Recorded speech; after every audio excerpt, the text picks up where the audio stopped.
Oh, hello, great readers. I'm Bo-chan. I'm Nimacum. I'm Van-chan. In this class, I'll read to all of you a part of Ulysses, S. L. Ulysses, James Joyce, Chap 12 sec 5, Anna, Digit. I saw his fires of dual peep in and then slither off again. Little love was not boys. Faith. He was. Good Christ. Sissy. I could have sworn it was him. Who said Christ is good? I beg your parsnips, says Elf. Is that a good Christ? Says Bob Doran. To take away poor little Willie Dignam? Oh. Well, says Elf, trying to pass it off. He's over all his troubles. But Bob Doran chats out of him.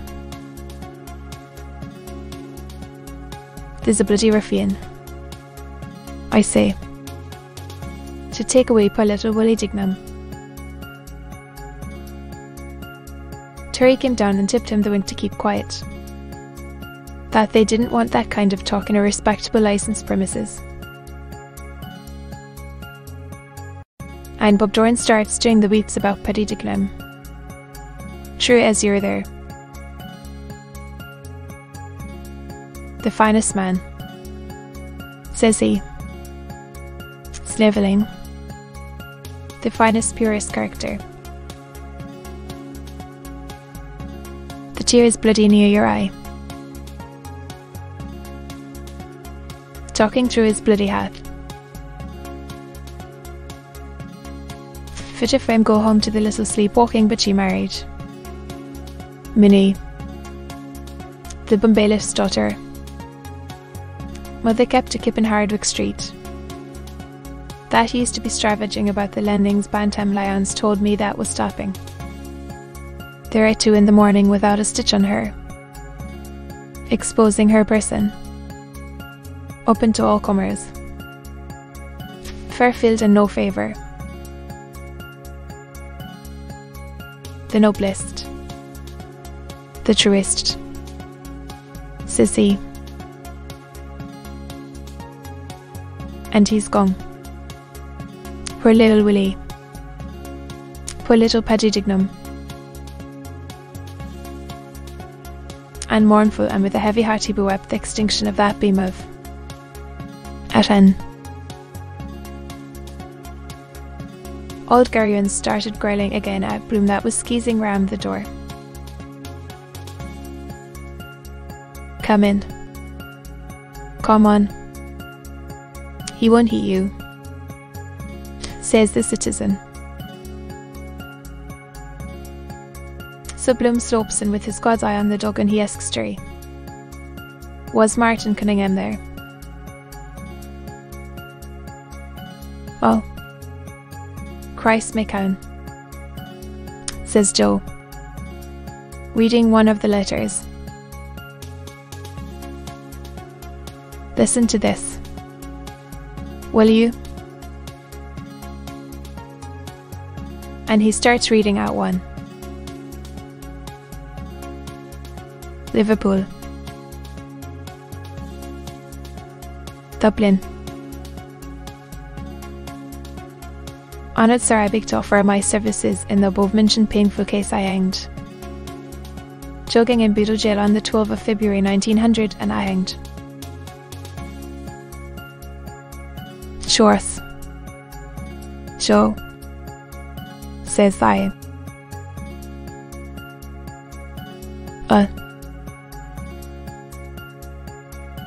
Private author chase for foul murder of Jesse Tulsit in Pentonville prison, and I was assistant when Jesus says I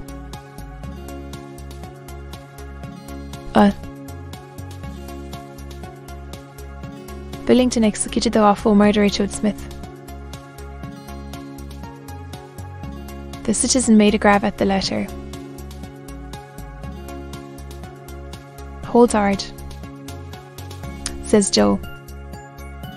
I have a special knack of putting the noose once and he can't get out. Hoping to be favoured, I remain. Anand, sir. My terms is 5 guineas. Each. Mr. Barber. And a barbarous, bloody barbarian he is too, says the citizen. And the dirty scroll of the wretch, says Joe.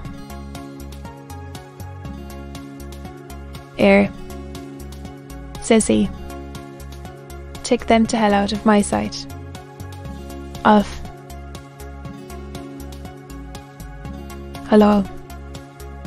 Lul. Says he. What will you have? So they started arguing about the point. Bloom saying he wouldn't and he couldn't and excuse him no offence and all to that, and then he said, will he just take a cigar? Up.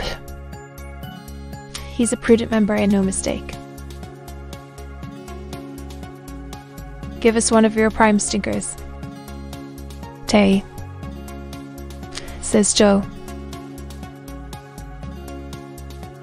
And off was telling us there was one chap sent in a morning card with a black border round it.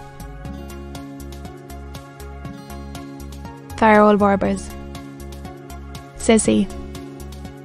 From the black country that would hang there and fathers for 5 quid down and travelling expenses.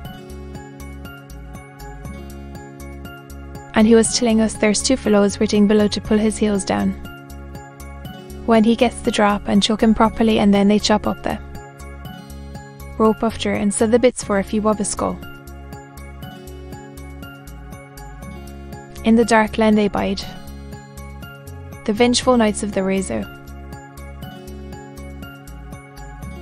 Their deadly quill they grasp, yea, and therein they lead to of us whatsoever white hath done a deed of blood for. I will on no wise suffer it, even so saith the Lord. So they started talking about capital punishment, and of course Bloom comes out with that. Why and the wherefore and all the codology of the business, and the old dog smelling him all the time. I'm told those G's does have a sort of a queer the coming of them for dirks about I don't know what all deterrent effect, and so forth and so on. There's one thing it hasn't a deterrent effect on, says Elf. What's that? Says Joe. The poor bugger's tool that's being hanged, says Elf. That's so? Says Joe. God's truth, says Elf. I heard that from the head warder that was in Cumming when they hanged Joe. Brady, the invincible. He told me when they cut him down after the drop it was standing up in their faces like a poker. Willing passion strong in death, says Joe. As someone said, that can be explained by science, says Bloom. It's only a natural phenomenon, don't you see? because on account of that. And then he starts with his rubricas about phenomenon and science and this phenomenon and the other phenomenon. The distinguished scientist Herr Professor Leopold Blumendt obtained of medical evidence to the effect that the instantaneous fracture of the cervical vertebrae and consequent scission of the spinal cord would, according to the best approved tradition of medical science, be calculated to inevitably produce in the human subject a violent ganglionic stimulus of the nerve centres of the genital apparatus, thereby causing the elastic pores of the corpora cavernosa to rapidly dilate in such a way as to instantaneously facilitate the flow of blood to that part of the human anatomy known as the penis or male organ, resulting in the phenomenon which has been denominated by the faculty morbid upwards and outwards flip progenitive erection in articula mortis per diminutionem capitis.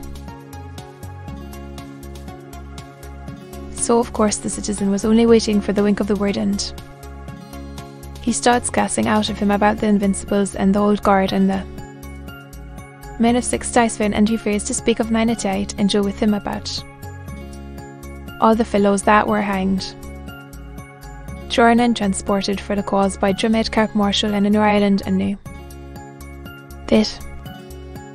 that and the other.